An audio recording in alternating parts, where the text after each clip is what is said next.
Muy buenos días, qué placer saber que estamos juntos. Gracias por acompañarme. Hoy quiero compartir con vos un hecho real. Es la historia de un médico misionero. Se fue a África, a una aldea muy pobre, para ayudar a la gente. Ahí no había médicos, no había hospitales, no había salitas de emergencia, nada, no había nada. Y hacía tanto calor que las chozas ahí se construían solo el techo sostenidas por troncos, no había paredes, para que siempre si había brisa pudiera refrescar el ambiente y estuviera más fresco. Bien, un día a este médico le tocó atender a una mujer joven que eh, iba a tener a su bebé. Y en el parto, tristemente, esta señora falleció y dejó a su bebito prematuro y ahí en el medio de la nada, sin incubadoras, sin leche artificial, de las que compramos en las farmacias, no, nada. Y también dejó huérfana a una niñita de 3 añitos que lloraba desconsoladamente pidiendo por su mamá. En esta situación se encontraba el médico y este doctor había empezado un grupo de estudios bíblicos con los niñitos de la aldea. Había niñitos de todas las edades, desde que podían caminar hasta los 10, 12 años. Todas las mañanas venían a donde estaba el doctor porque les gustaba muchísimo lo que el doctor le contaba acerca de Jesús, de la Biblia, de las hermosas historias, y le mostraba libros con dibujos, que para ellos todo eso era una novedad, porque ni siquiera tenían libros en la aldea. Así que todos los días tenían su encuentro con el doctor y con los relatos bíblicos. Eso ya llevaba como 3, 4 meses.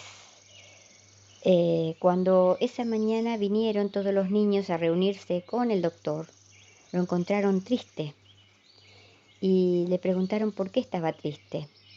Y el médico le comentó que esta señora había fallecido y había dejado a su bebito prematuro, que necesitaba calor, por más que estaban en África, necesitaba más calor el bebito porque no podía mantener el calor de su cuerpito, y que estaba en una situación difícil el niño, y aunque sea necesitaban bolsas de agua caliente, aunque sea una, para mantenerlo tibio, pero la única que tenían, como nunca se usaba, como siempre ahí hacía tanto calor, se había resquebrajado y ya no servía. Atentamente estaba escuchando una niña del grupo de 8 años, de ahí de la aldea, todo lo que el doctor decía. Y también contó el doctor que la hijita de 3 añitos lloraba continuamente preguntando por su mamita. Y entonces dijo, tenemos que orar para que Dios nos ayude a que calme el corazoncito de esta niña de 3 años que tanto extraña a su mamita, y también necesitamos una bolsa de agua caliente, necesitamos un milagro.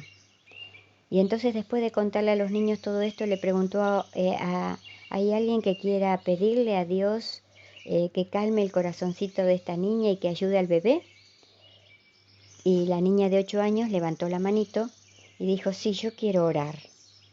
Bien, entonces todos se pusieron reverentes, cerraron sus ojitos, juntaron sus manitos y la niña dijo, querido Dios, sé que para vos no hay nada imposible y sé que escuchaste lo que el doctor dijo. La vida de este bebé corre peligro porque su cuerpito no puede tener el calor que necesita y necesitamos una bolsa de agua caliente. Pero no necesitamos la bolsa de agua caliente para mañana o para pasado porque ya sería tarde, el bebé podría morir. Necesitamos que nos envíes una bolsa de agua caliente hoy. Y también, Señor, te pido una muñeca para esta niña que extraña tanto a su mami, para que sepa que vos la amás mucho y que la vas a cuidar. En el nombre de Jesús, gracias. Amén.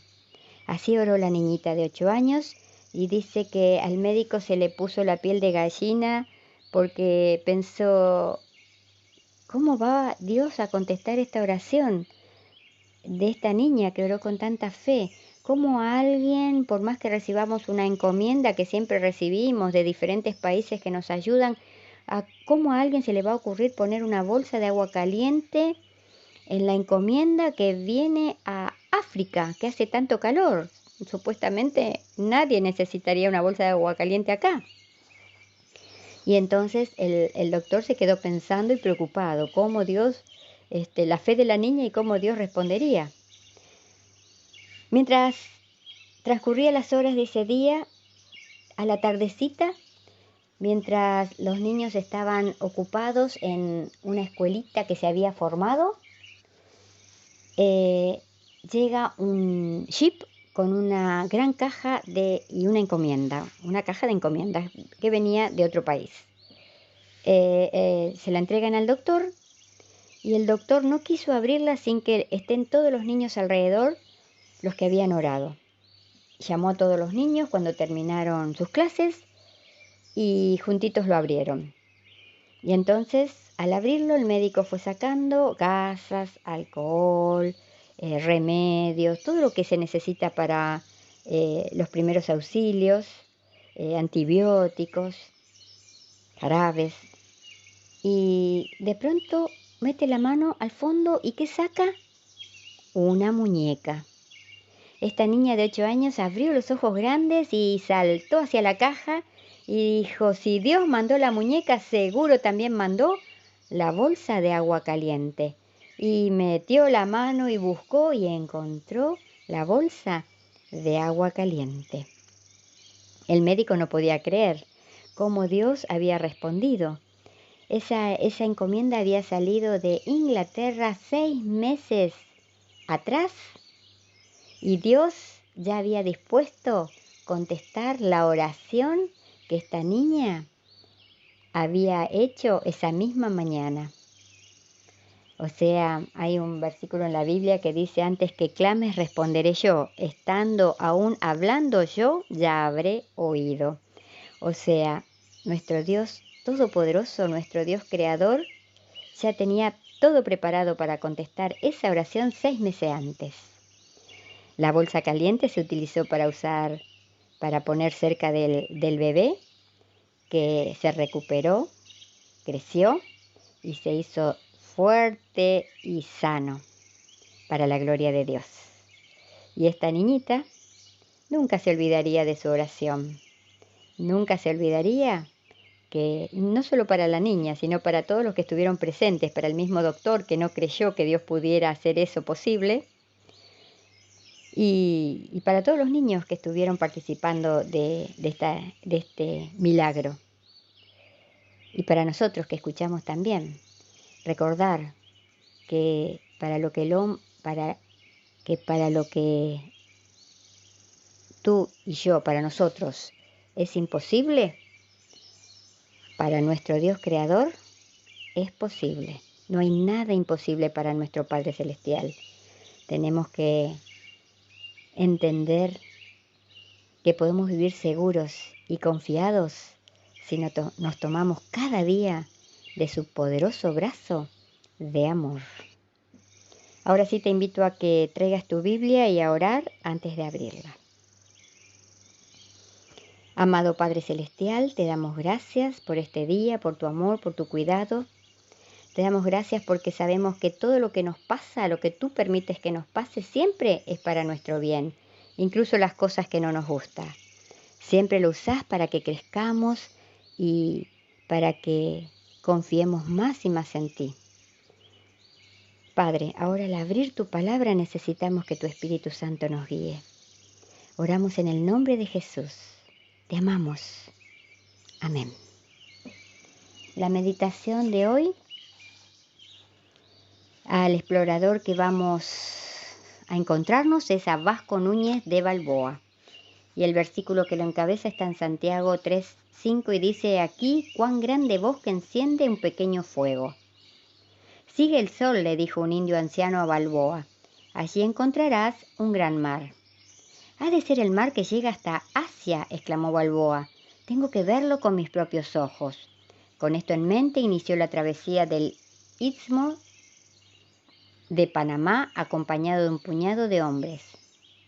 Día tras día anduvieron sin rumbo fijo por la enmarañada selva tropical, mientras que por las noches sentían que los mosquitos se los comían vivos.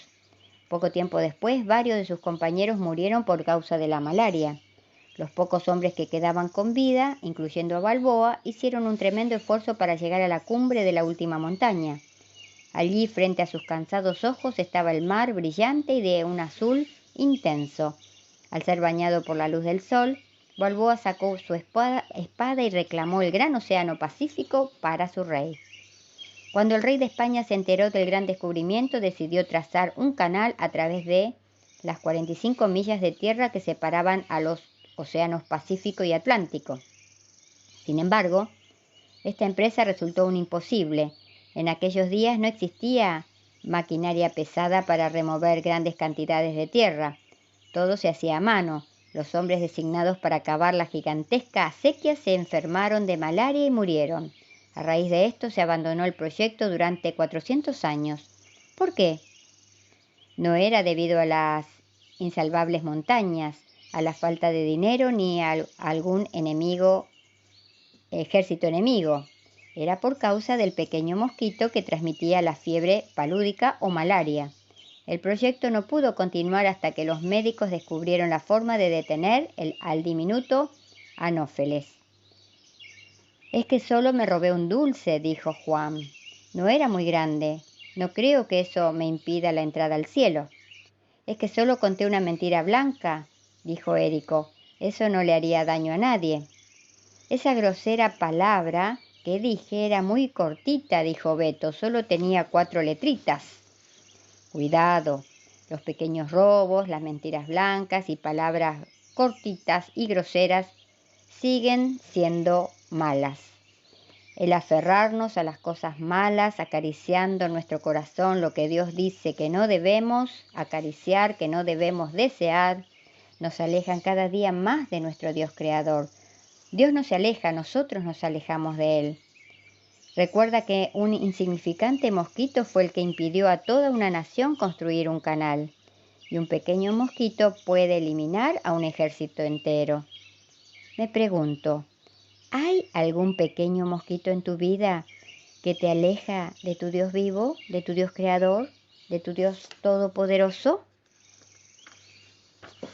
Ahora pasamos a la lección de escuela sabática. Estamos en el nuevo folleto que lleva por título Isaías, consolaos pueblo mío. Y esta tercera semana del folleto, la lección 3, lleva por título La semana cuando tu mundo se cae a pedazos.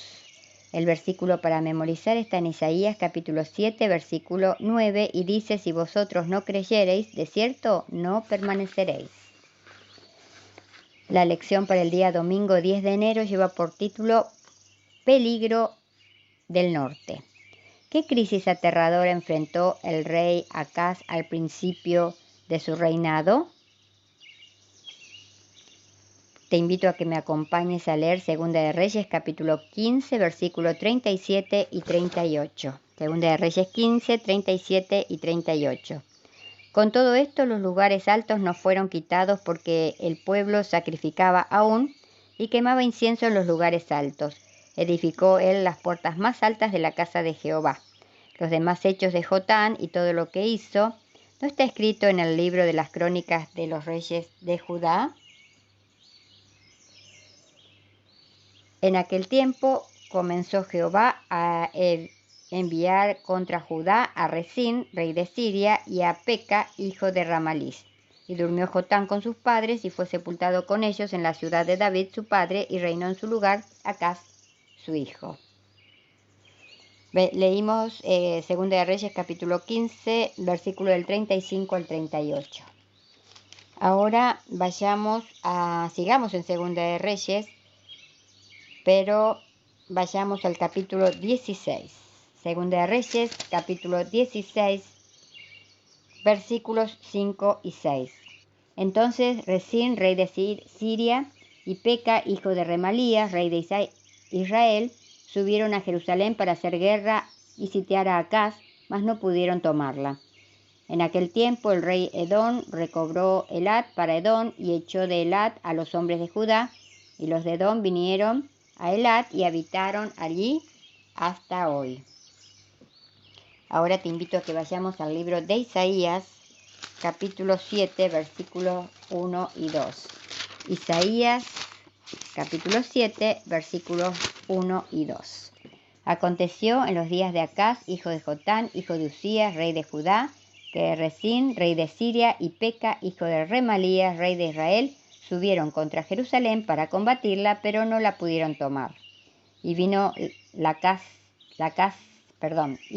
nueva casa de David, diciendo: Siria se ha confederado contra Efraín y se le estremeció el corazón, y el corazón de su pueblo, como se estremecen los árboles del monte a causa del viento.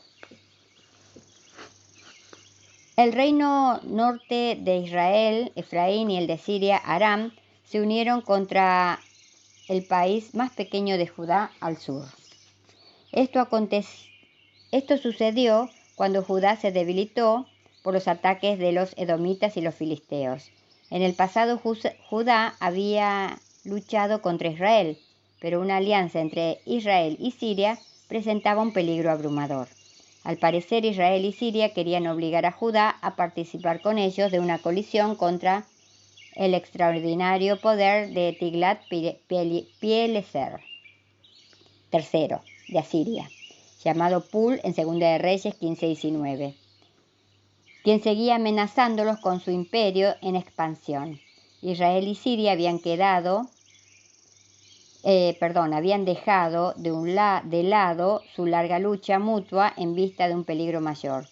Si lograban conquistar a Judá e instalar un gobernante títere allí, podrían usar sus recursos y su mano de obra. ¿Cuál fue la solución de Acaz cuando su mundo se estaba desmoronando? Te invito a que me acompañes a leer Segunda de Reyes, capítulo 16, versículo del 7 al 9. Segunda de Reyes 16, versículo del 7 al 9. Versículos. Entonces Acaz envió embajadores a Tiglat-Pileser, rey de Asiria, diciendo: Yo soy tu siervo y tu hijo, sube y defiéndeme de mano del rey de Siria y de la mano del rey de Israel, que se han levantado contra mí. Y tomando Acaz la plata y el oro que se halló en la casa de Jehová y en los tesoros de la casa real, envió al rey de Asiria un presente.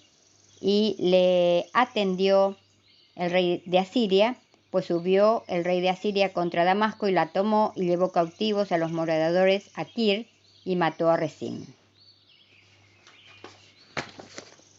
En lugar de reconocer que Dios era el único amigo que podía rescatarlos a él y a su país, Acaz trató de hacer buenas migas con Tiglat-Pileser III, el enemigo de sus enemigos.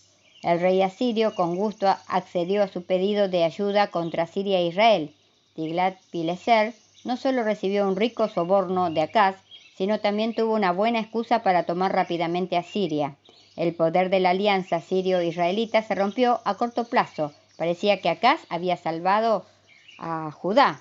Sin embargo, esta acción por parte de Acaz no debería sorprendernos. Había sido uno de los peores reyes que gobernó Judá hasta ese momento. Cuando leemos acerca de la historia de Acaz, llegamos a entender por qué reaccionó ante el peligro como lo hizo. ¿Qué lección podemos extraer para nuestro ámbito personal? Acaz no tenía una relación íntima y profunda de amor a Dios. Acaz adoraba ídolos. Acaz decidió voluntariamente alejar al Dios creador de su lado. Y si bien Dios siempre llamó a su corazón, Acaz nunca permitió que Dios lo ayudara. Nunca permitió que Dios viviera en su corazón a través del Espíritu Santo. Entonces, en el momento de dificultad no supo qué hacer. No confiaba en el Dios creador. Prefirió confiar en el enemigo. Y yo pienso, con respecto a eso, ¿qué pasa con nosotros? ¿Qué ocupa nuestra mente? ¿Quién está en nuestro corazón? ¿Quién está primero en nuestro corazón? ¿A quién amamos más que a nada? Ojalá que sea a nuestro Dios creador, porque si lo ponemos primero a Él, las demás cosas luego se van arreglando, se van acomodando. Y vivimos así, serenos y en paz, bajo sus alas. Espero que tengas un muy bendecido día lleno de la paz de Dios. Y recuerda, Cristo está viniendo para llevarnos a casa. Por eso, si oyes hoy su voz, por favor, no endurezcas tu corazón. Que Dios nos bendiga y que Jesús sea todo en nosotros.